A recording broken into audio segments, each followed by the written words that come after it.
আকাশীগংগা ধাৰাবাহিকখনৰ আজি নিশা আহিবলগীয়া এপিছডৰ প্ৰমো বৰ্তমান মুকলি হৈছে। আজিৰ প্ৰমোত বাৰু আমি কি দেখিবলৈ পাইছোঁ আহকচোন আমি অকণমান চাই লওঁ। আজিৰ প্ৰমৰ প্ৰথম ভাগত আমি দেখিবলৈ পাইছোঁ ৰঘুনাথ চহৰীয়াই প্ৰিয়ংকাৰ আগত কৈ আছিল সুযোগ বিচৰা নাই কাৰণে সুযোগ নাই। তেতিয়া আমি দেখিবলৈ পাইছোঁ প্ৰিয়ংকাই মাত দিছিল, কিন্তু মই বিচাৰিছোঁ দেউতা, আপোনাৰ ছোৱালীয়ে বিচাৰিছে, আপোনাৰ নাতিনীজনীৰ কাৰণে বিচাৰিছোঁ দেউতা। তেতিয়া আমি দেখিবলৈ পাইছোঁ ৰঘুনাথ চহৰীয়াই মাত দিছিল, বেয়া নাপাবা, মই নোৱাৰিম। তাৰপিছত আমি প্ৰমোদ দেখিবলৈ পাইছোঁ পুলিচ গৈ উপস্থিত হৈছিল ৰণদীপৰ ঘৰত। তেতিয়া আমি দেখিবলৈ পাইছোঁ ৰণদীপে পুলিচজনৰ পিনে চাই আছিলে।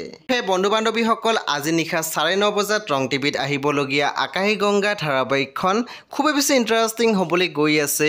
সেয়ে আপোনালোকে চাবলৈ একেবাৰে নাপাহৰিব। পৰৱৰ্তী আপডেটৰ বাবে আপোনালোকে মোৰ চেনেলটো ছাবস্ক্ৰাইব কৰি কাষত থকা বেল আইকনো টিপি দিবলৈ একেবাৰে নাপাহৰিব। আৰু প্লিজ আপোনালোকে মোৰ ভিডিঅ'ত এটা লাইক কৰি দিব।